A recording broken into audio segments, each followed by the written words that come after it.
Video देखने वालों को नमस्ते। आज हम बात करेंगे तेजस के बारे में। तो आपको खबर मिली होगी कि तेजस का जो है अब वेस्टर्न फ्रंट पे डिप्लॉयमेंट हो गया है। तो पाकिस्तान से जो बॉर्डर हमारी लगी हुई है वहाँ से जो है इसको जो है सीधा डिप्लॉय कर दिया गया है।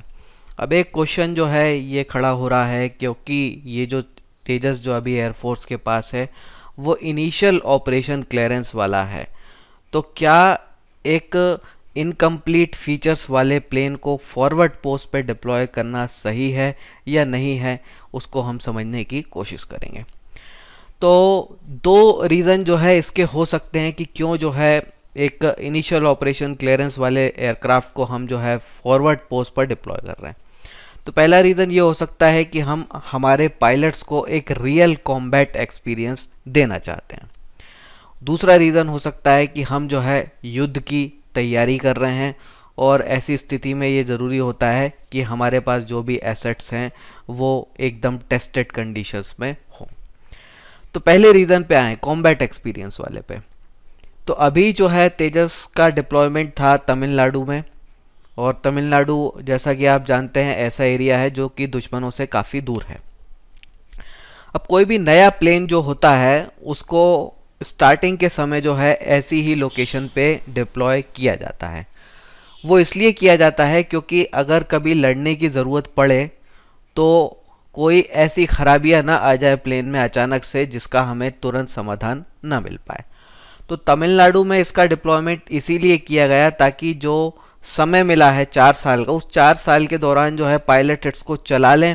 छोटी मोटी जो कमियां आती हैं, जो प्रॉब्लम्स आती हैं, उनको कैसे हैंडल करना है, कितनी जल्दी हैंडल करना है, क्विकली सॉल्व करना है, वो सारी चीज़ों से जो है वो सीख लें, समझ लें।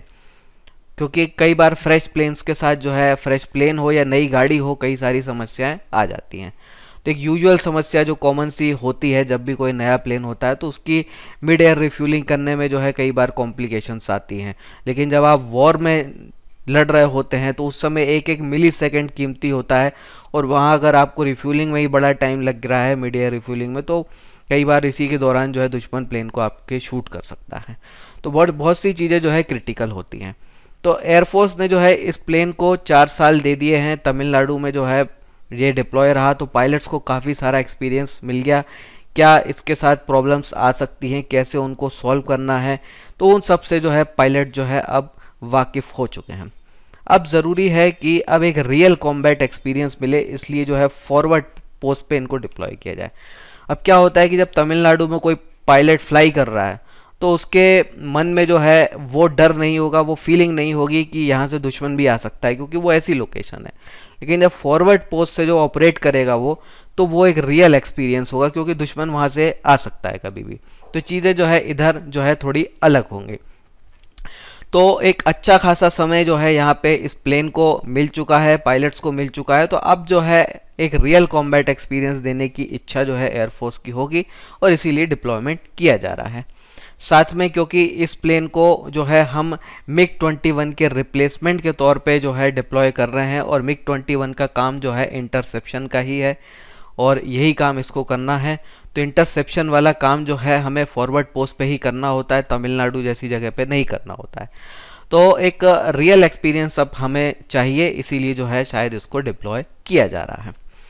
दूसरा जो रीज़न हो सकता है वो ये कि हम जो है युद्ध की तैयारी कर रहे हैं। तो अभी वर्तमान में जो सिचुएशन डेवलप हो रही है वहाँ पर कुछ भी हो सकता है। चाइना की साइड से या पाकिस्तान की साइड से कुछ भी एक्शन हो सकता है। तो ऐसी स्थिति में ज़रूरी हो जाता है कि हमारे पास जो भी एसेट्स हैं, जो भी रिसोर्सेस हैं, वो सब कॉम्बैट रेडी हों, क्योंकि युद्ध के समय किसी भी चीज़ की ज़रूरत कभी भी पड़ सकती है। तो वहाँ पे हम जो है ये कुछ बहाना नहीं बना सकते कि ये चीज़ तैयार नहीं है या ये चीज़ अवेलेबल नहीं है। तो हर चीज़ जो है आपकी रेडी होना चाहिए, और आपके जो जो मैन हैं वो सारे ट्रेंड होने चाहिए, रेडी पोजीशन में होने चाहिए। हमारे यहाँ जैसा आप सब जानते हैं कि प्लेन्स की शॉर्टेज है। 42 स्क्वाड्रन हमें चाहिए टू फ्रंट वॉर के लिए। अभी जो है हम 31-32 पे चल रहे हैं, तो वैसे ही हमारे पास शॉर्टेज है। तो शॉर्टेज वाली सिचुएशन में तो ये और ज़रूरी हो जाता है कि जो भी हमारे पास हो वो पूरी तरह से तैयार हो। तो यही एक कारण हो सकता है कि हम जो इसको अभी डिप्लॉय कर रहे हैं।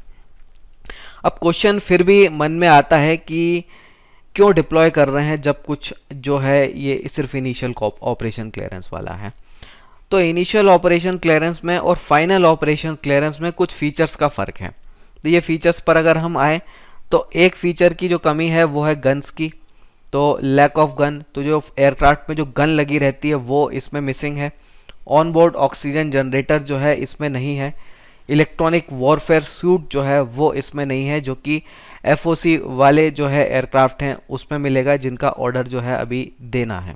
तो अभी जो एयरफोर्स को मिल रहे हैं पहले 40 जो मिलेंगे तेजस वो मिलेंगे इनिशियल ऑपरेशन क्लियरेंस के बाद। उसके बाद 83 तेजस का और ऑर्डर होगा जो कि फाइनल जो है एफओसी क्लियरेंस में होगा, उसका ऑर्डर जो है 1 आध महीने के अंदर हो जाएगा, ऐसा उम्मीद की जा रही है। अब ये जो 3 फीचर जो मिसिंग हैं उनका लड़ाई की स्थिति में कितना क्रिटिकल रोल हो सकता है उसको भी समझते हैं। तो पहला हो जाता है गन वाला कमी। तो ये जो गन होती है ये नॉर्मल टाइप की गन ही होती है। इसका इस्तेमाल जो होता है अगर क्लोज कॉम्बैट की ज़रूरत पड़े, यानी कि बिल्कुल क्लोज जो है दुश्मन का प्लेन आपके पास है, तब इसकी ज़रूरत होती है। लेकिन क्या हुआ है कि अब क्योंकि एयर टू एयर मिसाइल्स का ज़माना आ गया है, तो जब तक आपके पास एयर टू एयर मिसाइल आपके प्लेन में है, आपको ऐसी गन इस्तेमाल करने की ज़रूरत नहीं पड़ती है।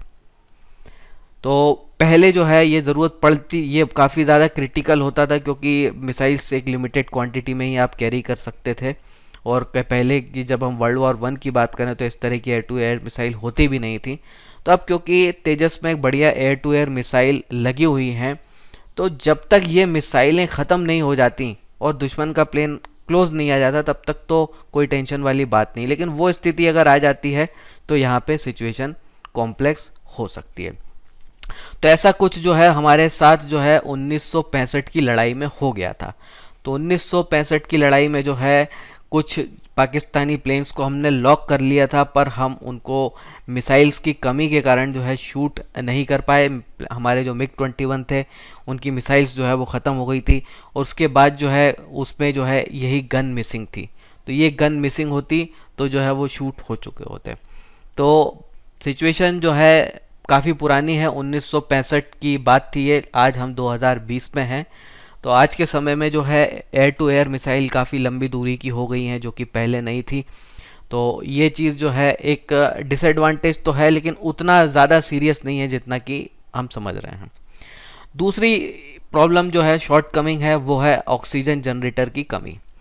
अब ये ऑक्सीजन जनरेटर का काम क्या होता है कि ये प्लेन में ही ऑक्सीजन को जनरेट करता है जो कि पायलट जो है ब्रीदिंग के लिए इस्तेमाल करता है।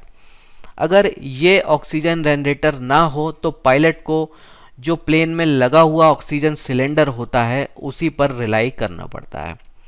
अब उसकी लिमिटेशन ये होती है कि अगर बहुत लंबे समय के लिए हमें उड़ान भरनी है और हमारे पास ऑक्सीजन जनरेटर ऑक्सीजन सिलेंडर उतने नहीं है तो वो लंबी उड़ान करना संभव नहीं होता है। अब तेजस क्योंकि एक लाइट कैटेगरी का एयरक्राफ्ट है, एक छोटा एयरक्राफ्ट है, तो वहाँ पे बड़े बड़े ऑक्सीजन सिलेंडर तो वैसे भी नहीं होंगे।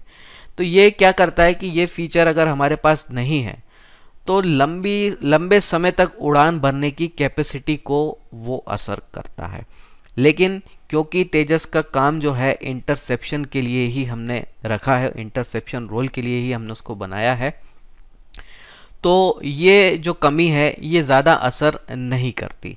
तो कितने घंटों तक ये प्लेन उड़ पाएगा वो मैटर इसलिए नहीं करेगा क्योंकि हमने इसको इंटरसेप्शन वाले काम के लिए ही रखा है, और इंटरसेप्शन का काम जो है कुछ मिनट्स का होता है, ज़्यादा लंबा नहीं होता है। जैसे दुश्मन का प्लेन आया, आपको जाके उसको इंटरसेप्ट करना है और इतनी देर में आपके दूसरे जो सपोर्टिंग प्लेन हैं वो आ जाते हैं, आपका काम हो जाता है। तो ये फीचर जो मिस हो रहा है वो भी कोई ज़्यादा सीरियसली इसके कॉम्बैट परफॉर्मेंस को अफेक्ट नहीं करता है।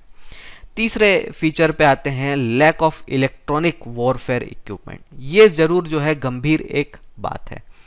अब इलेक्ट्रॉनिक वॉरफेयर सूट में क्या होता है कि उसमें कुछ सेल्फ प्रोटेक्शन जैमर्स होते हैं जो दुश्मन के मिसाइल अगर आ रही है तो उसके रेडार को वो जैम करने का काम करते हैं उससे बचने के लिए। ये फीचर जो है यहाँ पे मिसिंग है।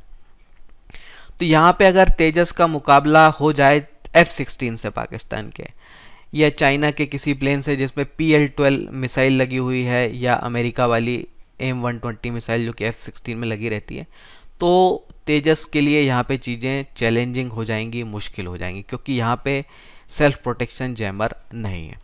अब ऐसी स्थिति में पायलट के पास जो है यही हो जाता है कि वो जो चैफ है उस पर डिपेंड करे या मनूवरिटी से जो है इनकमिंग मिसाइल्स को इवेट करे।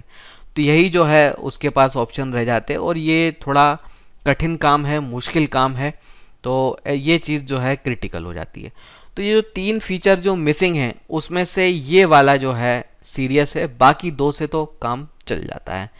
अब यहाँ पे भी क्या बहुत बड़ी गंभीर समस्या है, तो ऐसा भी नहीं है। इस सारी शॉर्ट कमिंग्स के बावजूद भी कई सारे ऐसे फीचर्स हैं इसमें जो कि दुश्मन के ऊपर एज दे देता है। जैसे हम वेस्टर्न फ्रंट में इसको डिप्लॉय कर रहे हैं, तो जहाँ पे JF-17 से मुकाबला हो सकता है, उससे अगर हम देखें तो इसमें लगा हुआ है इजराइल का एल्टा 2032 पल्स ट्रॉपलर रेडार। बहुत ही शानदार जो है ये रेडार है। इजराइल की ही इसमें air to air missile Derby missiles लगी हुई है, तो काफ़ी अच्छी रेंज वाली जो है ये मिसाइल हैं। और इसका रेडार सिग्नेचर जो है वो बहुत ही लो है। एक कार्बन फाइबर से बना हुआ ये प्लेन है, तो दुनिया का सबसे ज़्यादा कार्बन फाइबर का इस्तेमाल जो है इसी प्लेन में हुआ है। और इसका रेडार सिग्नेचर काफ़ी कम है। इस एक तरह से ये सेमी स्टेल्थ कैटेगरी का जो है वो फाइटर प्लेन हो जाता है। तो अगर हम पाकिस्तान के पास जो प्लेन हैं F-16 हो या JF-17 हो या चाइना के पास जो भी हैं, उन सबसे कम रेडार सिग्नेचर जो है इस प्लेन का है। तो ये अपने आप में ही एक बहुत बड़ा एडवांटेज हो जाता है। यानी कि दुश्मन के प्लेन जो है इसको बहुत जल्दी देख नहीं पाएंगे। अब देख नहीं पाएंगे तो फिर मार भी नहीं पाएंगे, तो ये एक अच्छा खासा एडवांटेज हो जाता है। तो भले ही अभी कुछ कमियां हैं, लेकिन इन कमियों के बावजूद भी जो इंटरसेप्शन वाला रोल है जो प्लेन को करना है वो ये बखूबी कर लेगा।